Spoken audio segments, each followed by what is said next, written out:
Alright, this is the first video. Welcome to the channel. You might hear a dog barking.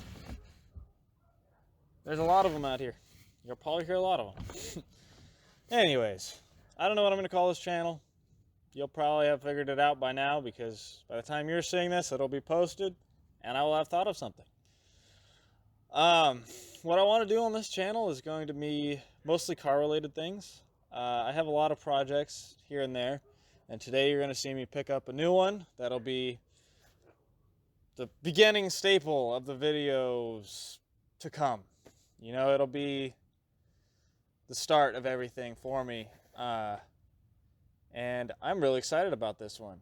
And I'm really excited about all of them, really. That's how I am about these things. I love taking cars that most people would consider trashed, scrap, nothing, you know, just broken down cars, and I love putting them back on the road. I've done it multiple times. My daily driver right now is a car that was abandoned for almost 9 years, and I drive it every day, and it works perfectly. Okay, I'll make this quick, and I'm going to hold the mic closer to me now so that hopefully you pick up my voice more than you do the dog that's over there barking. I want to make this channel to just kind of document the things that I do in my life. I think I have some fun. We'll find out. Let me know in the comments. In this video, it might not be very interesting. I'm just going over there to pick up a car and pulling it out of a barn, but it's going to be fun for me. And I'm really excited about this project, and I hope that everybody else can kind of get behind it because it's going to be a beautiful car when it's all done. I'm rambling still. The point is that this channel is kind of going to be for whatever I feel like it in the moment. If there's something that I feel is worth filming, I'll film it, and I'll try to make a video out of it. Maybe I'll just make videos that kind of compile a whole bunch of things from a certain time period and aren't really about one thing specifically.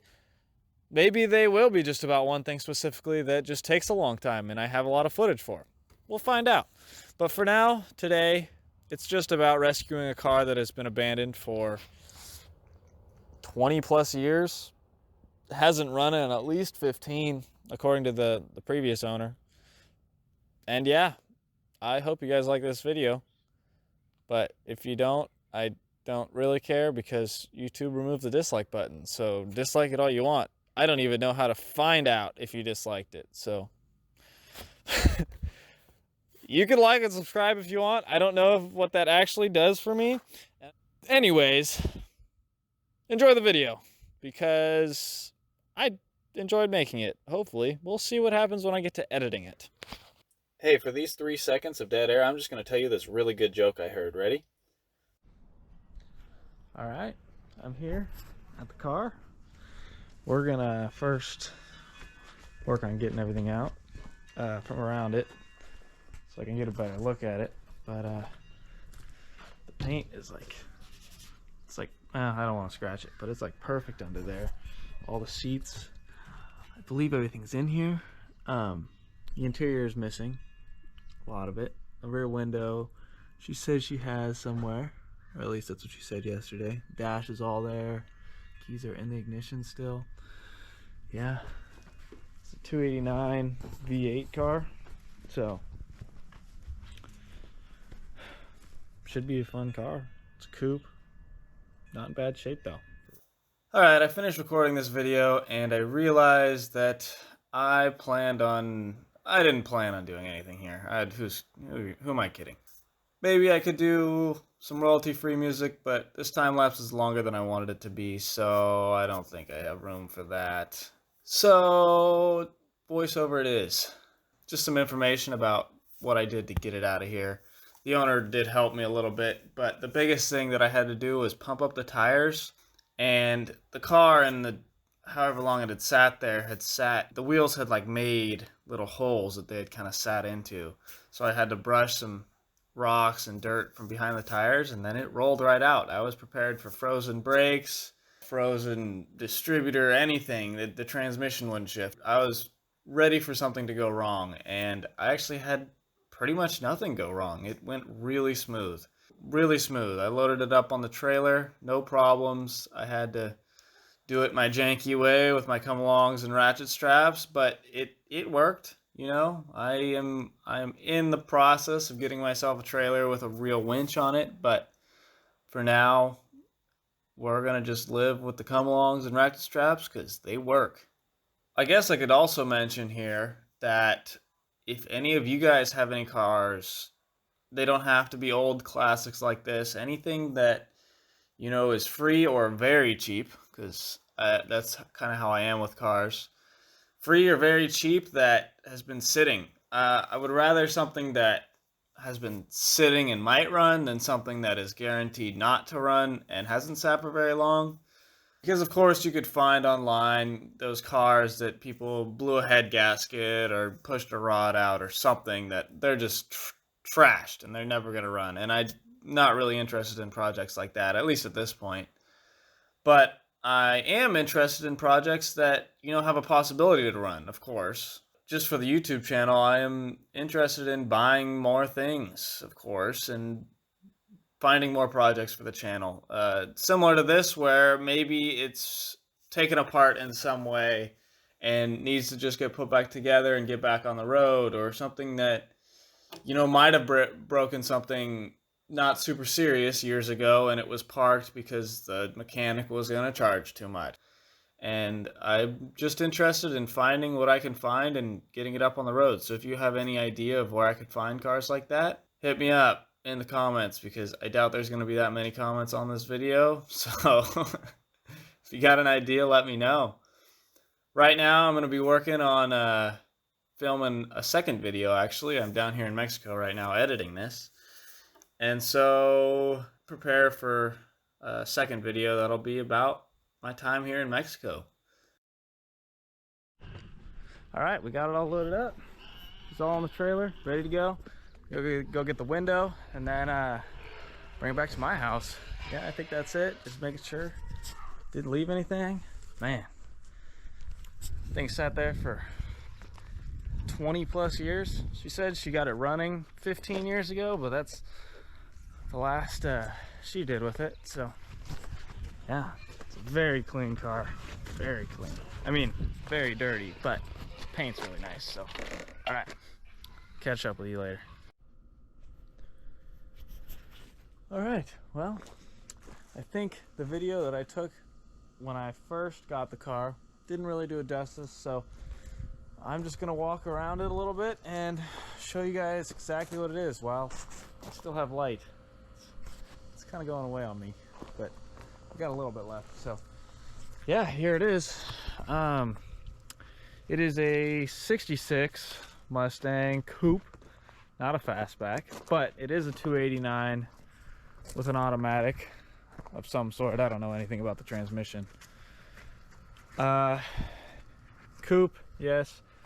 Now the real money maker in this car, which I don't actually know how much it's worth, but you can see in there, that's the front seat and it's connected all the way through. It's a bench seat car. Who knew they made bench seat cars? I didn't. Anyways, here we are in the engine. Let's see if I can get this thing to pop. Oh, I was too high. Ooh, noisy springs. 289, 2-barrel. I don't know if you can see that. Holly, yeah. Had something deleted over here. It's got some brackets for something, maybe AC. I don't know. Looks like someone tried to wire in a push button start of some sort. But yeah, this car is rust free, and the paint is hard to see in the dark, honestly. Maybe you'll get better videos in the future, but for now, this is what you get. 289 automatic coupe, 66, all debadged. I'm not sure if it was the 65 or the 66 that came with the little chrome thing here, but I don't believe I have those anymore. I do have all the windows for it. The actual doors are in the doors right now, but I have a rear window for it. I have these quarter panel windows that are somewhere in there on the floor. All the gauges and everything here. Let's see if we can find the mileage. Oh, it's got, I forgot about this. It's got a fuel cell. Not sure how big. I can't get the trunk open to actually see any numbers on it, but it looks big. I'm not sure how big the tank was on these in the beginning. Let's see. Mileage. Where's the mileage on these things? I'm guessing it's down low in here. There it is. It says 60. Oh no, it says 88,000. It's got, I don't know if you can see that, but it's still got the nubs on the tires. These tires are brand new, holding air. Probably been on here since mid 90s. Oh, some backstory on the car. So from what I've been told, I'm gonna try to update you guys as I know more, because I haven't got the whole story on it. I'm assuming this thing was parked originally like 20 plus years ago. The owner said, I'm not quite sure what was going on, but as you can see, the door handles are out, the windows are out, like all the little chrome in the back is out.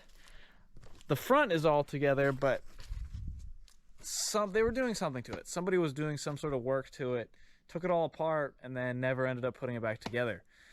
And so it was parked, and it was parked for a while, and then at some point she tried to get it running. She told me she thought the distributor was frozen, but then she told me she remembered she had it running. I got in there and I turned the crank pulley with my bare hands, and it did turn. It was tight, not like it had no compression, but it did turn, which is good. The engine does turn. Distributor isn't frozen. And she said when she tried to get it running that one time, it was at least 15 years ago. And so this car has been sitting untouched for at least 15 years. And before, it could have been sitting before that. She just tried to get it running. And apparently she did. Don't know. But that's pretty much all I know about this car. Yeah, about 5 years ago, I actually ended up buying a rolling chassis for a car like this. Never ended up doing anything to it because I was a sophomore in high school and had no idea what I was doing. But I did own one of these, and when I was looking to buy it, actually, I stumbled across this. I think it was her sister that told me about it, and we went and looked at it, and I have pictures from when I went and saw it 5 years ago, and it was in a barn under a stack of stuff. And I fell in love with it, and I told her if she wanted to sell it, I would have bought it. She didn't want to sell it, so I told her if she ever wanted to sell it, hit me up. I want it. And radio silence since then, up until about 3 weeks ago. 3 weeks ago, she was going on a trip and had to get some advice from my mom, and my mom mentioned that I was still dreaming about it, still thinking about it. And yeah, she said, oh, I need to get rid of it at some point. And a couple weeks later, I called her. She said, come by. I came and looked at it. We came to a deal. And the next day, today, she's here. And in one piece. Yeah, I think that'll be it for this video. Just some backstory on this car. You got to see me pulling it out. I filmed the intro 5 minutes ago, so I'm new to this YouTube thing. But I'm gonna see if I can figure this out, edit it all on the plane tomorrow, because I'm going on vacation. So this thing, oh, that's another thing I guess I could film tonight. I need to get a tarp on this thing because I'm going to be gone for the next 2 weeks, and I do not want to get rain in this car that I had just bought. Come here, you little tarp. Coming over here. See if I can get this thing covered tonight. Oh, this is a tiny tarp. That is not going to fit on that car. Well, and I could steal the one. Let's see if I can zoom on this thing. I could. Oh, I can't zoom. Well, there's one on a Mustang somewhere down there. Maybe I'll figure out how to zoom in editing. Good luck. Okay, that's the best option I got. We're just gonna cover it and hope it doesn't rain. Oh yeah, there's my Bronco door handle that I was using to operate all the windows and such today. Actually, not the windows. It was mostly, I just wanted to make sure that the doors would open and see if I could get the doors open, which I got the driver's side open. Passenger side still feels a little bit stuck, but what can you expect? Dang, actually that tire might work. It definitely doesn't. It's not perfect. It might come back to here, and even where it is covering, there's holes in it, but hey, it's better than nothing. All right, for the last remaining light of today, this will be the outro, I guess. So yeah, I did it right, and I found bungee cords. Oh, that one doesn't even have tension on it. Well, hey, it'll work. There's a third one here. Dang, it's really dark. Well, here, you can trust me. Hopefully I didn't destroy the paint too bad, but all right, as an outro, I don't know how long this video is going to be, but if you stuck around for the whole thing, thank you. Give me some constructive criticism in the comments. I don't really know what I'm doing, and I'd love to hear what you guys think I should do. And actually, the intro that was filmed right on the hood of my other Mustang that's down there. That is a Fox Body 91 Fox Body GT. So it has a fuel injected 302 with a 5-speed and everything. I could swap it in there, but then again, I kind of like the 289. I like the high revving engine, and I'd love to build it because I've seen some really built 289s that are super awesome. And so I'd love to do something crazy with this thing, but yeah, let me know. All right, see you guys in the next video. Peace out. I don't know what to put here, so I might as well grab a alcoholic beverage. YouTube friendly beverage. Root beer. There you go. Kid friendly. No, we're not bringing the kids into this.